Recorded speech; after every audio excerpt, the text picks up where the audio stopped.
Welcome to the very first episode of Take Notice, Amplifying Black Stories. I'm your host, Allison Preisinger-Heggins. I'm really excited to get this project to your ears and to get going with this early episode. To begin, I believe it's important to recognize, to take notice of the voices that are so often unheard.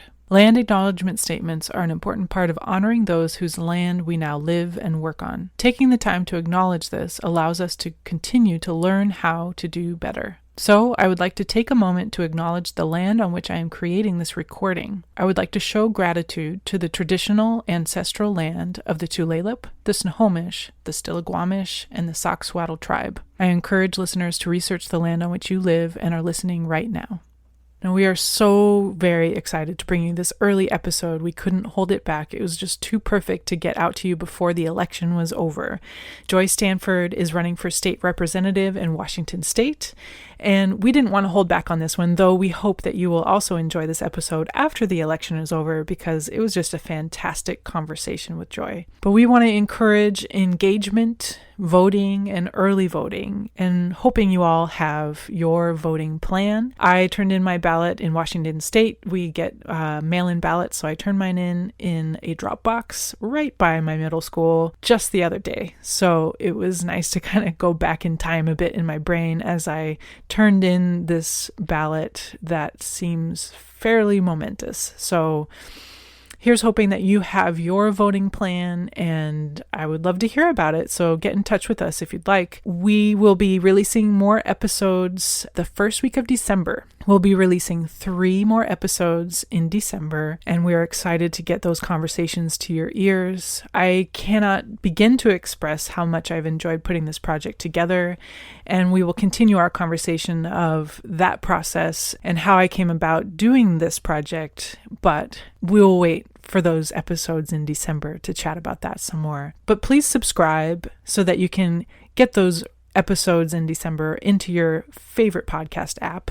Subscribe, share, follow us on social media. We are at Take Notice Podcast. You can find us at takenoticepodcast.org. If you are interested in being a guest on our show, we would love to interview you. Check us out on our website. See if it's something that you align with, and we have an intake form there, or you can send us an email. We would be happy to connect with you if you're interested in being a guest and sharing your story. We also have an open call for short stories, recorded short stories, 5 to 10 minutes recorded short story, either recorded on your own or we can help you record it. The themes are fairly open. It doesn't have to be a necessarily structured story, though if you are a storyteller, we would love to hear from you as well. These stories we're hoping will be a personal story of your own that you connect with and feel moved to share with our audience. So if you're interested in being involved in that way, please get in touch with us. We would love to hear from you. So please subscribe, and we would love to stay connected with you, and we would love your feedback on these episodes as well. Joy Stanford is a candidate running for state representative in Washington State's 26th legislative district. If elected, she will be the first female Black representative for the district. She has been serving the South Sound region communities for decades as a healthcare and housing advocate and as an educator. She was born and raised in San Mateo, California, and is a mother, wife, grandmother, and is from a family of veterans. Please enjoy my conversation with Joy Stanford. Take Notice would like to take the time to acknowledge Black-owned businesses, organizations, and artists. If you have a suggestion of who we should highlight during our episodes, please find us on social media or visit our website. King County Equity Now is a Black-led research, policy, advocacy, and amplification institute, engineering and designing a new normal rooted in equity. They include more than 60 accountable Black-led community-based organizations to identify and surface Black community needs and equity solutions. They use their platform, leverage existing networks, and lend labor, resources, technical, professional, and community expertise to advocate in collective towards Black liberation. Follow and support on social media or by visiting kingcountyequitynow.com. Well, welcome, Joy. Thank you for joining me on Take Notice. I'm so happy to have you and really looking forward to hearing your stories. How are you? Excellent. Tired, but feeling good and just energized. Wonderful. Yeah, you have had a lot of speaking engagements and talking and all kinds of activity getting ready for the upcoming campaign, I imagine, upcoming elections. That's what happens when you're a candidate. And so I'm not new to this since I ran in 2018. So I was looking forward to it and I expected everything that's been happening. So That's always helpful, I'm sure, at least to have some idea of what's coming up. absolutely, Yeah. absolutely. Oh, good. I would love to hear about your background, and I read that you were born in San Mateo, California. Is that right? Absolutely. Go San Mateo Bearcats. Wonderful. Graduated from San Mateo High School, 1983. Yep. Moved here 22 years ago, 1998. So I've been Oh, here great. for a while. Yeah. Awesome. Yeah, where did you move initially? To the To same area or? Port Orchard initially. And then I spent 8 years, almost 9 years there. And then actually it was eight because Ben wasn't quite nine yet. And then moved to Gig Harbor and I've been here ever since. Oh, okay. Awesome. Wonderful. What brought you to Washington? Was it jobs or? A job my husband no longer has. Oh, He worked for United Airlines prior to 9/11 and was then laid off from United Airlines after 20 years with mm, them after 9/11. And so, yeah, we wanted to buy a house. We figured this was a great place to raise kids, and we moved here. And so, thus began my Pacific Northwest history of my time. So, mm. Yeah, it's a yeah, unique place, that's for sure. definitely different from California. Yes. When you were growing up in California, who were you surrounded by? Who was in your family? I just had a birthday party fundraiser with some incredible women, and we all agreed, and folks that were from the Pacific Northwest, we had a few folks on there from here who have only known me here. And the one thing that they say is, wow, your community was so diverse. And so I grew up in this very diverse, everybody grew up together, played together, went to school together, did school sports together. And so moving here was a little bit of a culture shock Mm, because it's not as diverse. And so I just remember my mom and my aunt and my godmother saying, you grow where you're planted. And so I just went about trying to do that so my kids could feel. At the time I only had one when I moved here. mm, And then I got pregnant with my last son when I was here, but just went about trying to acclimate to here and figure out what it's, just because it's different doesn't mean it's bad. It's just different, but definitely different as it's definitely not as diverse culturally mhm. here in the 26th legislative district. Right, yeah, definitely on the peninsula, there's maybe it would have felt different maybe in Seattle, but yeah, going out I've noticed that too about this area in Washington State is if you're in Mhm. the urban areas, it's a bit diverse, but as soon as you step out of it, even a few minutes, It's it's a lot definitely different. different. Yeah, Yes, mhm, absolutely. Absolutely. yeah. What did your parents do when you were growing up? My dad was an upholstery and rug cleaner in a union. My mom reupholstered furniture and was a housekeeper and cook. The first time I saw the movie Help, I said, "Oh, wait, that's my mom and my grandmother and my aunt. Oh. All the women I know, that's them, Oh. so they were the help." And so when they adopted me, because I was adopted at 4.5, my mom was a housekeeper and a cook for a very well-to-do family, Mm, very wealthy family. And then she switched over to doing upholstery at the same company that my dad was working for on small furniture, so chairs and seat cushions and things like that. So, mhm. but she kind of roamed back and forth in those two worlds for most of my life. So, Okay, sure. Wonderful. Did you have siblings growing up as well? I had god sisters and god brothers. I didn't have direct. My parents were much older when they adopted me, but I grew Okay. up around a core group of kids, and those are my sisters, those are my brothers, and Mhm. those are my cousins. And so Yeah. we still to this day we say that. I talk to my sisters and my one cousin. The four of us get on the phone every Sunday. It's pretty funny. My husband's like, I gotta leave the room. You guys are killing me. So, but we're just That's the checking in best. with each other, especially during this time of COVID and isolation, and just want to check in with them. I can't do it as much every Sunday as I want to because I'm on the phone talking to voters. And so once I Right. get off the phone talking to voters, I don't want to talk anymore. Yes. Save your So, voice. yes, save my voice. So, Hmm. but I try to do it every other Sunday or every 2 Sundays. I try to give them a call and just make sure. So I was around great people. I was around great families. Sort of like, the way my kids all grew up too, but it's just a little different, just a little Right. different. Right. Yeah, that was my next question was what were the differences besides the difference in diversity for you growing up compared to what you saw your kids growing up around in the I don't community? think my youngest, I think he took a bus twice in his life. I Mm. was on the bus all the time, Oh, and yeah. so as a kid, in the city, we're taking the bus to the mall, we're taking the bus to San Francisco, we're taking the bus to wherever, but we're on the bus. As soon as we were teenagers, we were on the bus. Younger than that, we were on our bicycles, and we were, man, sometimes like we'd ride 2 cities over, and my mom would be like, "Where'd you guys ride your bike?" Well, just down El Camino, without telling her how far we went. Right. But yeah, so that's the difference, I think. Here Mhm. in the Kitsap Peninsula area, it's hard to take a bus because there are no buses. So yeah, I don't think my kids really ever took buses when they were teenagers. Mm. And we had to drive them everywhere. My parents never drove me anywhere. Please.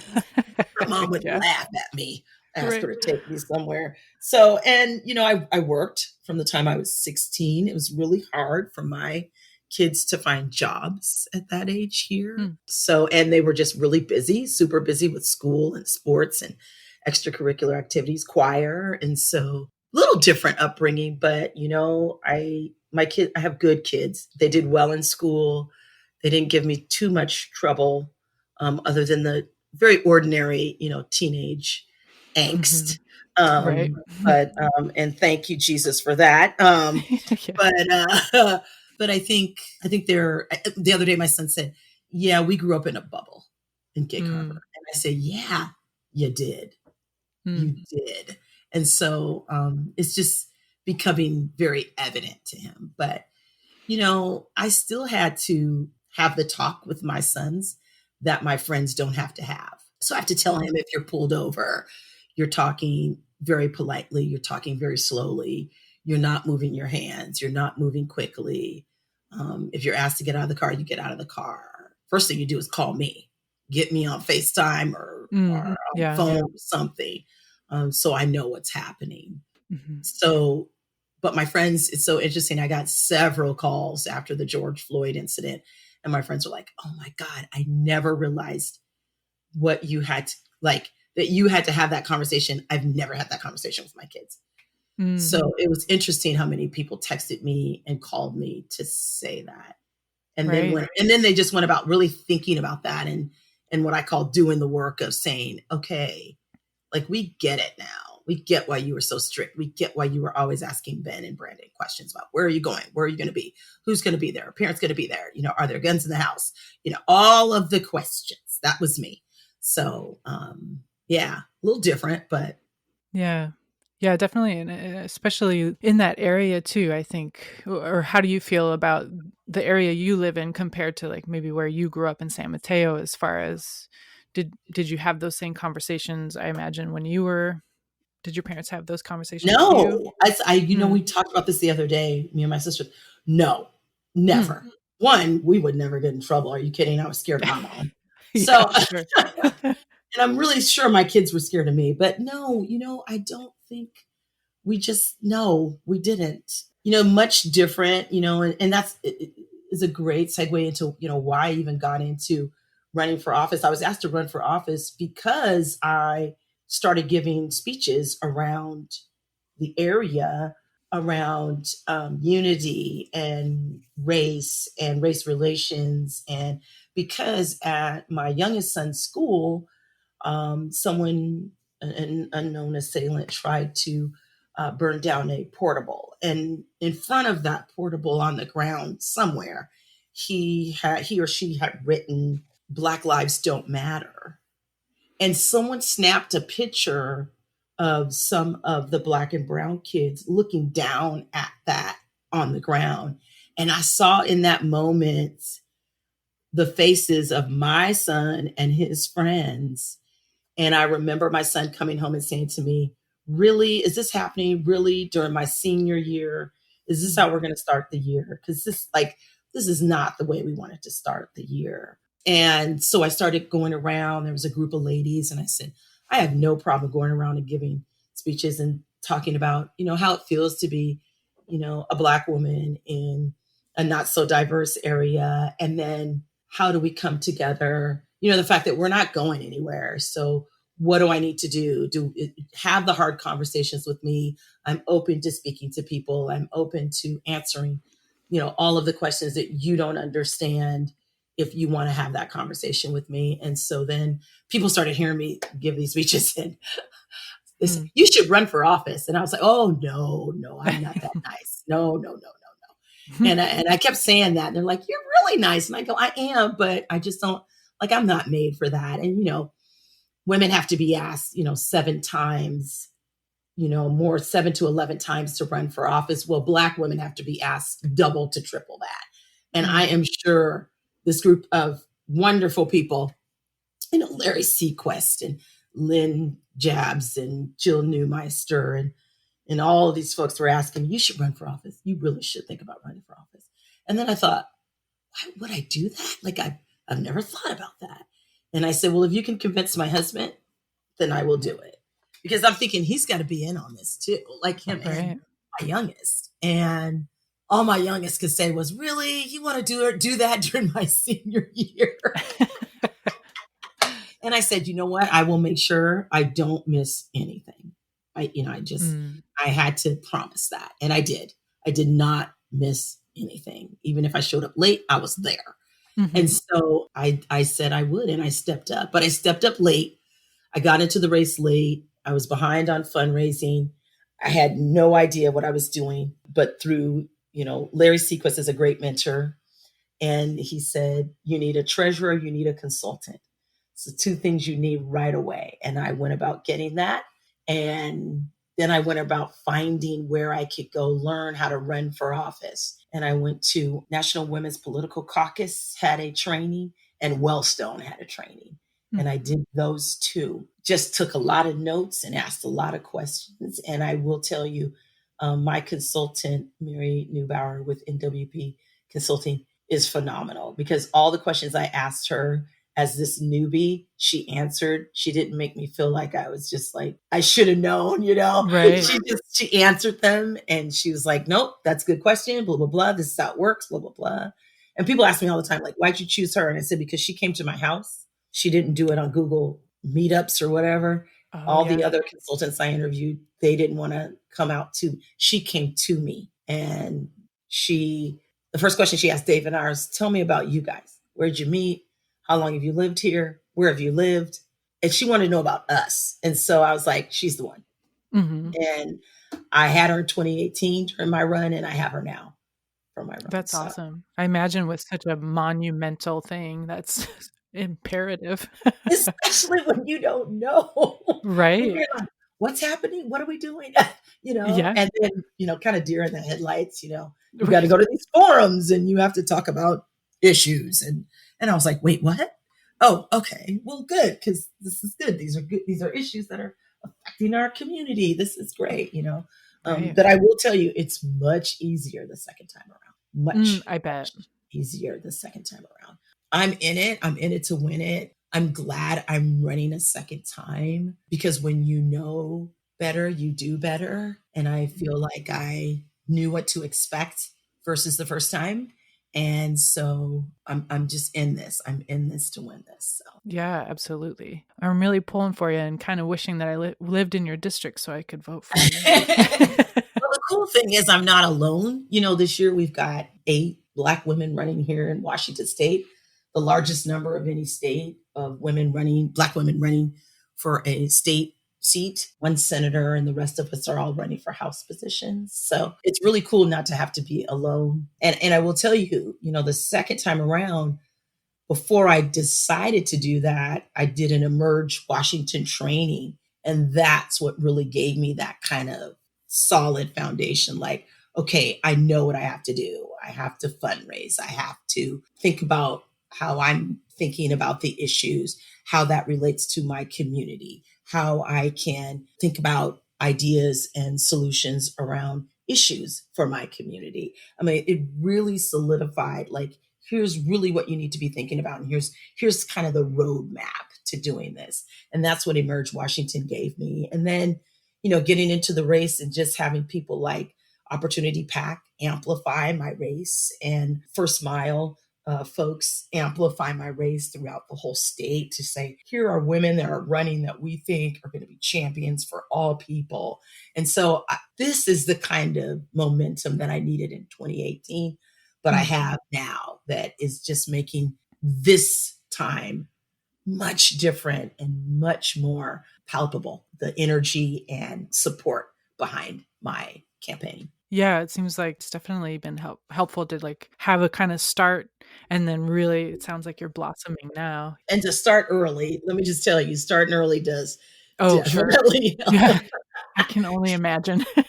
Like, I started phone calling in January, February. I was like, "Look, we have to phone call." Okay. Because you're raising money, you're raising, thousands of dollars. So Mhm. um, I don't have, any kind of specific lobbyist or special interest groups behind me.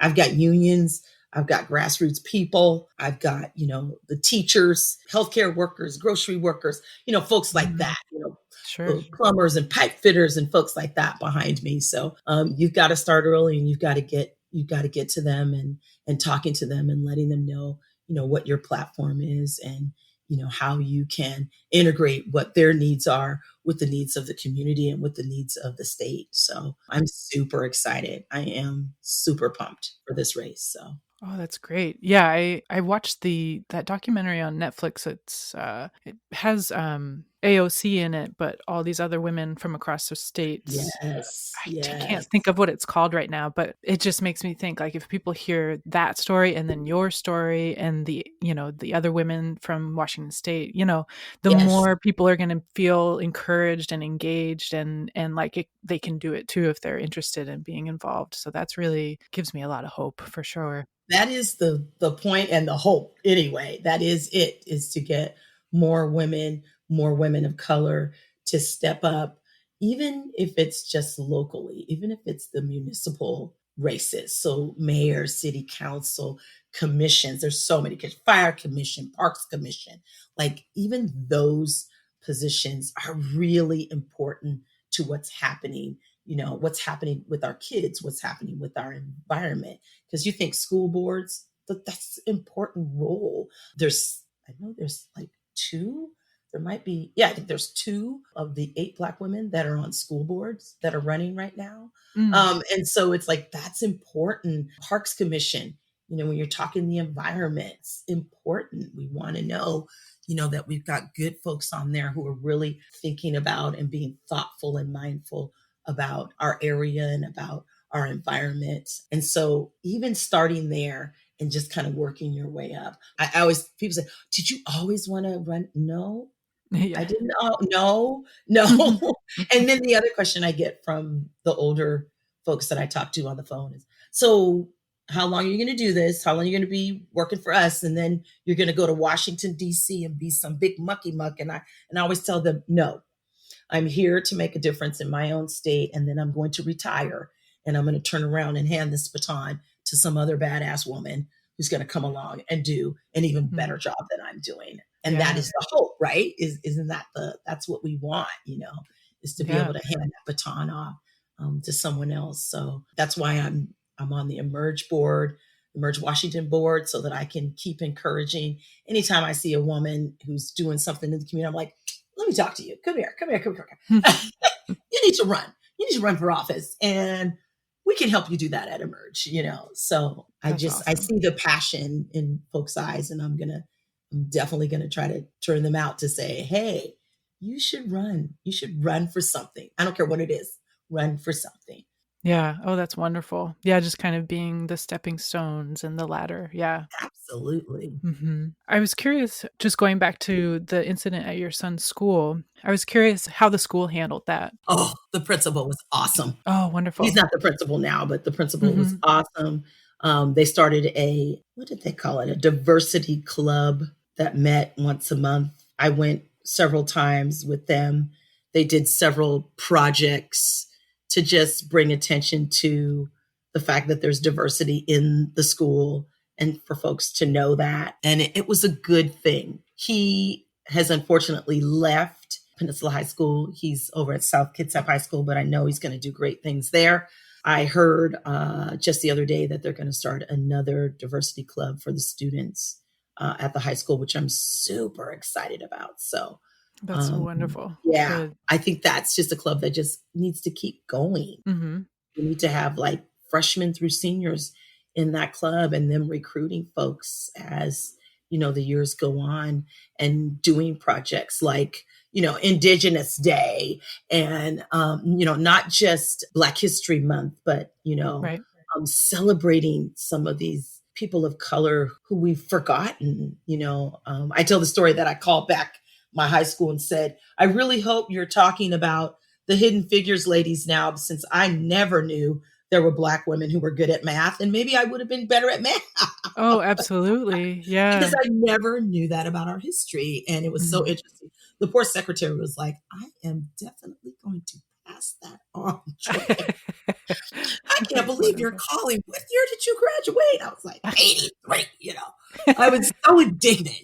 But I just Sure. thought, I think that's something that these diversity clubs can do is just always bringing attention and keeping it in the forefront. And then, doing that anti-racism work and always putting it out there and maybe also encouraging courage for people to step up and step out and speak up. And if you hear something, you say something. And Hmm. so I think those kind of clubs have the ability to do that, but they have to be kind of solid in the school first. And so I'm hoping more kids will do that once they come back to in-person school. Because right now, I think some kids are loving the not in person because Right. they don't have to deal with that. They don't have to deal with the othering that happens when we're Oh, in sure. person school. Right. Yeah. I didn't even think about that You see, piece I of it. didn't either. Hmm. I was on a Zoom with some folks and they said kids are really liking it because they don't have to worry about, being called out or somebody saying some sort of microaggression happening. Mm, And I'm like, oh, that is so true. That is right. so true. Huh. And teachers, same thing with teachers, Hmm. especially if you're the only teacher of color at a school. So I think that there's something to be said for that. But at the same time, bringing those kids back to make sure that we are doing the work that we need to do to make it where it isn't like that. So Hmm. I think we've got time. It makes me think about some program that I heard about in Arizona that was, I think it was a class that was teaching history of people of color, and the students that were taking the class, and I could be, wrong about the details here, but I believe the students taking the class, because they were recognizing themselves in history more, were actually ended up doing better in school in general. And Exactly. yeah, and then of course the administration or something, they cut the program eventually. And I need to know, I need to look and see what the details are on that piece. But I know I read about it a couple years ago maybe, and then somebody brought it up last week that was talking about it. It's just, so the backing of the administration part is so important too. So that's why it's so nice to Absolutely. hear that at your son's school they were so responsive in that way. Yeah, quickly responding, quickly being a part of the community. The principal actually showed up to several places where we went and spoke and Mm, spoke up and gave speeches. And so it was really nice. And then, and that was kind of on the heels of us, was it that? I think that was on the heels of us having our very first Martin Luther King Day celebration, first ever here in Gig Harbor. oh really? First ever? First ever, as far as I Wow. know. Mm, Right downtown. Unfortunately, we did have that day, someone put up anti Semitic posters up and down the main street where we were having this event. mhm. So that was interesting that why they would put it up, right on the street where the event was going to be held. But Right. they did. And you have to rise above that. What was my favorite Right. woman, Michelle Obama, said when they go, low, we go high. So you have to rise above that and move on. So we Absolutely. did, and we had a fabulous time, and people enjoyed it. It's still being talked about today, and people want us to come back and do it again. Maybe if I'm not serving, in a few years, I can be a part of that. But right now, my job is to get elected and then go serve in Olympia.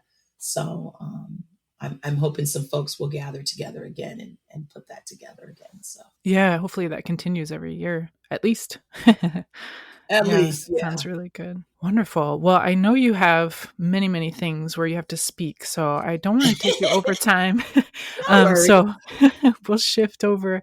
There's these questions that I ask every guest. Sure. The first one is, what brings joy or fun into your life? Right now, what brings joy and fun into my life and it sounds so crazy. Number one thing is FaceTiming with my brand new grandbaby. She's 6 months old, and she just lights up every time I'm on FaceTime with her. Oh, My son sweet. will call me, and I say, "Oh, the baby's calling me." That's what I tell people. Hold on, the baby's calling me. I got to answer. Yeah. And she just lights up because she knows who I am. Mm-hmm.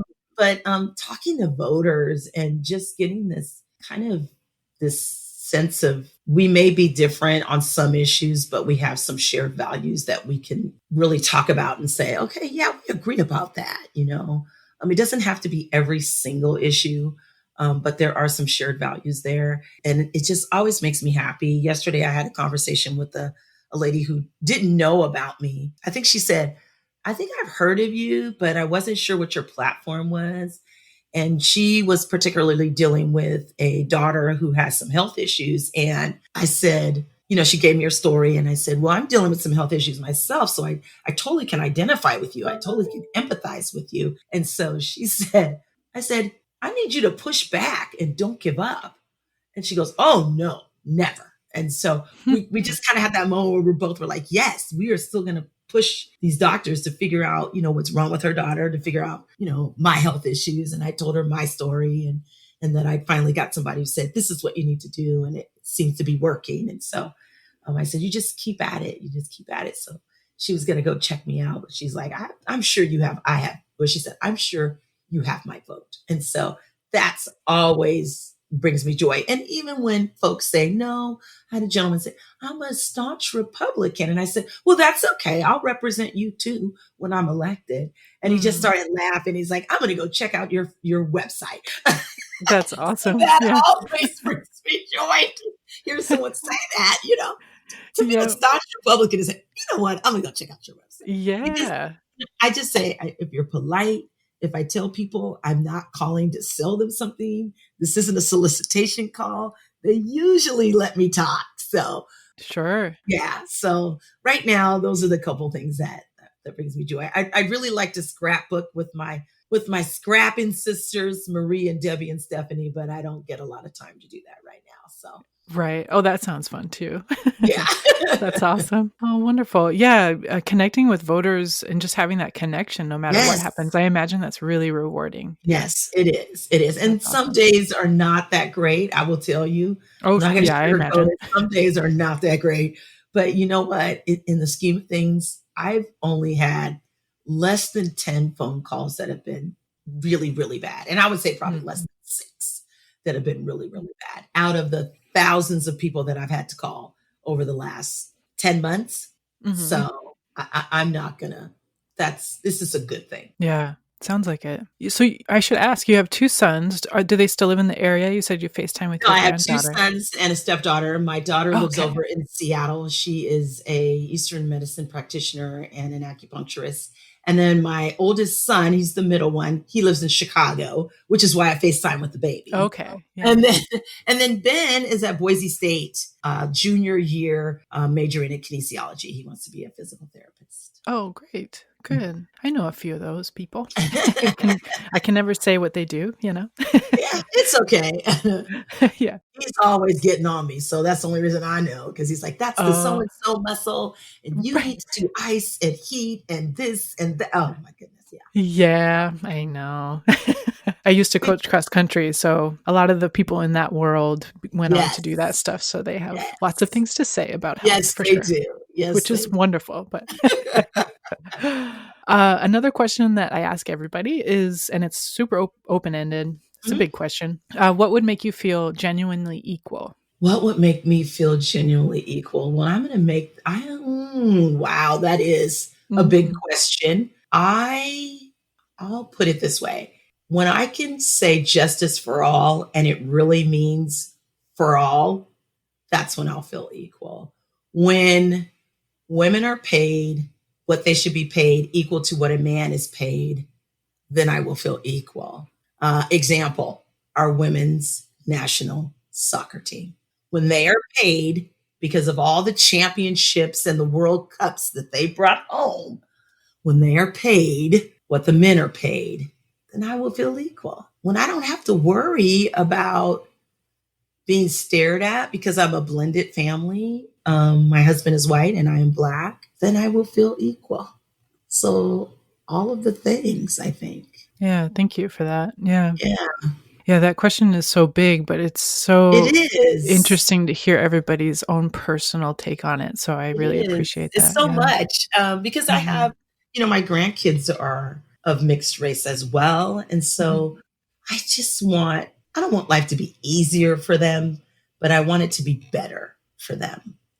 And Sure. better Yeah. to me is not having to worry about the fact that they may look different or have different cultural norms than their peers. And so Maya Angelou's quote is so good. When you know better, you have to do better. And so I think when we start doing better, that's when I will feel equal. That's beautiful. Yeah. Thank you for sharing that. No, thank you. Thank you. I think that's a good question to give. Thank you. I Good. think I'm every glad. podcast has to have like, what's your questions? Your two questions are Mhm. very good. Oh, good. Absolutely very I'm good. So glad. That's good feedback. We're just getting started, so that's wonderful yeah, feedback. those are awesome questions. Absolutely. Good, I'm glad. Do you have any, besides, of course, your campaign, do you have any businesses or organizations or anything that you want to highlight that you maybe haven't already? Or Emerge Washington is just near and dear to my heart because I'm on, their board. I'm also on the board of Washington Paramount Duty, along with some other parents. I've tried to be very diverse. I worked at Shared Housing Services because I am a product of a shared housing situation. Folks looking for housing, there's another option. That's a whole nother podcast for us to do, Allison. sure, yeah. Shared housing services, I was just recently laid off, due to the COVID-19 pandemic and Mm, the fact that, these very small nonprofits cannot raise the money that they need to raise to keep going or to staff and have folks working is rough. It's hard. So I was recently laid off, but wonderful organization, wonderful people, miss them dearly and still totally believe in that option for folks who are looking for housing. And I just, I want to thank, the 26LD here in my area. There's some great supporters. I've got some great super volunteers. My young interns, we've got some even high school kids who are not even eligible to vote that are mm, just doing the work that's awesome. to get me elected. And like I said, this campaign is so different from 2018. I think we just all knew what we needed to do and how to do it better. And we got to work, and that's what we're doing. So I just want to thank everybody who's supported me, who continues to support me, even my friends back home in San Mateo, California. Thank you so much for your continued support and love and encouragement, because it's lonely doing this. This is not, I'm not going to tell you it's like, woohoo, every day. Right. But Sure. there are those moments where you're like, oh my God. But you keep going. And I look at these kids. I read to a class on Friday, socially distancing with my mask on. Yeah. I read to a group of kids, and they were so great. And they wrote me thank you notes. And just reading through those on the weekend was funny. It's the funniest thing. So first graders. So Oh, that's um, adorable. Yeah. that's so cool. Like that is Yeah. cool. That's And those are awesome. the kids and those are the faces. These are the reasons why I do what I do. And I'm doing what Yeah. I'm doing. So let's just get across that finish line November 3rd. And please, everybody, make a plan to vote. And don't forget to vote by November 3rd. Vote early. Yes, yes. I'm looking out for my ballot in the mail this week. I'm hoping. Friday. I'm as soon supposed as to get we mine can. on Friday, so I'm super excited. Okay. Friday, Saturday. Yes. I'm doing it at that day and going to the Dropbox and putting it Yeah, in. same here. Absolutely. Oh, man. Oh, I can't thank you enough for joining me. I'm so glad that we got connected and that you're here on one of the very first episodes of Take Notice. And I can't thank you enough. And I really look forward to hopefully meeting you in person one day when Yes, that let's can make that happen. happen. Yes. Yes. Thank you so much for inviting me. I truly appreciate you just saying, "Hey, Joy, come on here with me." I'm always going to do this. Anything to help another female out, absolutely, and get your Thank podcast you. going. I love it. I love podcasts. I'm like a podcast junkie. I know. That's So just, it's yeah, I hear awful. you. Brown Girl's Guide to Politics. That's my favorite. Woo, woo. Oh, okay. There you That's my go. favorite. And then I'm a TED Talk junkie. So Mm. I just appreciate you showing interest in my campaign and me to have me on. So thank you. Thank you. Oh, absolutely. I wish you all the best in the upcoming election and the upcoming weeks. And I hope your voice stays healthy also, because it's great to hear it and great to hear your stories. So, yes, thank you again so much. Thank you, Allison. Appreciate it. Thank you for joining us for Take Notice Amplifying Black Stories. Please subscribe and follow us on social media. We are at Take Notice Podcast. It would really help us out if you could take a couple of minutes to review our podcast. Thank you for your support. Take Notice Amplifying Black Stories is produced, hosted, and edited by Allison Preisinger-Heggins, co-produced by Amanda Ray. Music by Version Big 5 featuring Darius Higgins. Thank you for being with us, and thank you for taking notice.